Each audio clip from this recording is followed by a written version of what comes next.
So next is Article 13, which also talks about delegated legislature. So next is we have a discussion on the constitutionality of delegated legislation. We can say that a parent act or the delegated statute constitutionally may be constitutional, as well as they both may be valid as well. But the delegated legislature, if it is, we can say that if it is consistent with the parent act, yet we can say that it may not be constitutionally valid. So how can this be possible that both are consistent with each other and the parent act is constitutionally valid? However, the delegated legislation which has been delegated from that law itself is not constitutionally valid. So to discuss on this matter, the Supreme Court was called in, and there were various cases in which such situation was discussed. So the first case is R versus Burra. In this case, an act was passed in 1869 by the Indian legislature to remove Garo Hills from the civil and criminal jurisdiction of Bengal, and instead vested the powers of civil and criminal administration in an officer appointed by the lieutenant governor of the Bengal. So the same lieutenant governor was further given the power under section 9 of the same act that he can extend the provisions of this act to other other cases of the Khasi and the Jaintia hills, no, which will be the requirement according to the requirement. So there was this one Burra who was tried for murder by the commissioner of Khasi and the Jaintia hills, and he was sentenced to death. But the Privy Council here on an appeal reversed the decision of the Calcutta High Court, saying that the said article and the said act is constitutionally valid. That is the section 9 of this act of 1869 is constitutionality valid, and it is merely a constitutional legislation. The Privy Council also said that since the Indian legislature is not a delegate of British Parliament, there is no limit on the delegation of the legislative functions. So the next case here is it is a very important case. The name of the case is In Re Delhi Laws Act 1912. So according to this, now first I'll mention that this case is also known as the Bible of delegated legislation. Here the learned counsel had built his arguments on the theory of separation of powers and delegatus non potest delegare, and he had tried to prove his arguments before the court that there is an implied condition against the delegation of the legislative powers, and the Supreme Court took cognizance into this matter and said 5 points. So the first point the Supreme Court said that was doctrine of separation of powers is not the part of Indian Constitution. There is nowhere mentioned that there is separation of powers specifically. So the second point was the Indian Parliament was never considered an agent of anybody, and therefore the doctrine of delegatus non potest delegare has no application.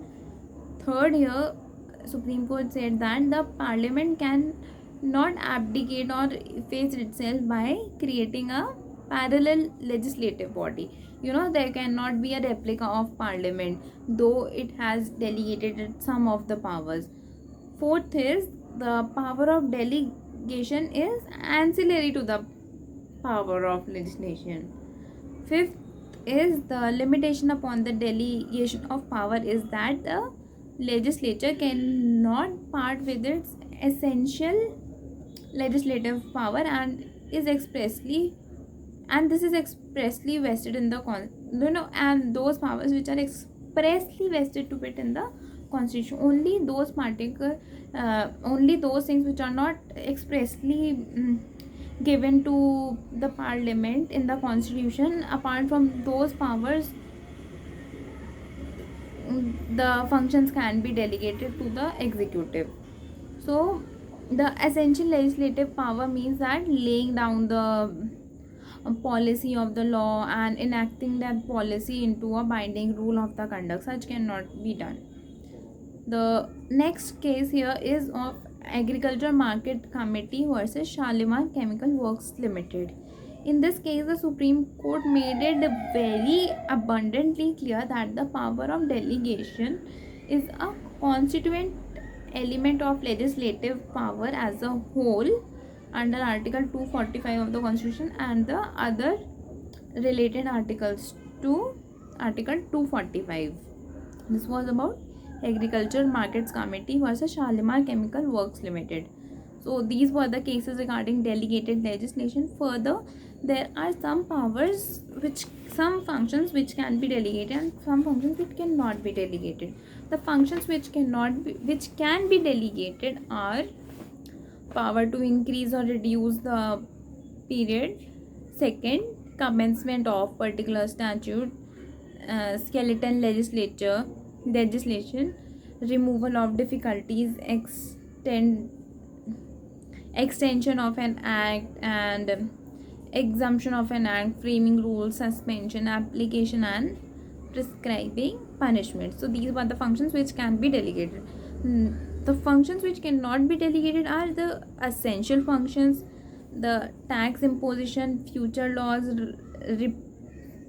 repealing of the laws, parliamentary laws, constitutional laws and the judicial boundaries. So this was it about delegated legislation. I hope you guys have understood this topic. This is a very important topic as far as the syllabus of legal studies is complete. I hope you like this video and do question me if you have any. Also share feedback with me, and yeah, do not forget to like and share this video as much as you can. So thank you guys for watching this video. Hello guys, I am Shreya. I am a legal intern at Lexis & Company. I am pursuing BLLB honors from Law College Dehradun, Uttaranchal University, and I am currently in 7th semester. I am very glad to be interning at Lexis & Company, which has given me this opportunity of presenting to you this video. So the purpose of this video will be to explain to you guys the constitutionality of delegated legislation, the various cases regarding delegated legislation, and at last the functions which can be delegated and the functions which cannot be delegated. Basically this video is the second part of my previous video on the delegated legislation. So yeah, let's begin with the constitutionality of delegated legislation. In constitution there is no provision which directly gives power to the parliament to delegate its power to the executive. Neither there is any provision which denies the parliament to delegate its power to the executive. So we can say that if the framers of the constitution did not want to put the concept of DL in constitution, they would have specifically given the provision which invalidates the DL, but there is no such case. There is neither a provision which invalidates it, there is neither a provision which says that delegative legislature should be there. So for example, there is article 123 which gives power to the president to proclaim ordinances which have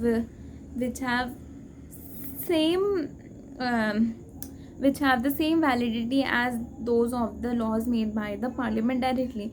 So this power which has been given to the president is clearly of legislative nature. However, However, the president, as we all know, is the head of the executive, yet he performs such duty which has been entrusted to him by Article 123 of the Constitution. So this is one of the biggest example of delegated legislation.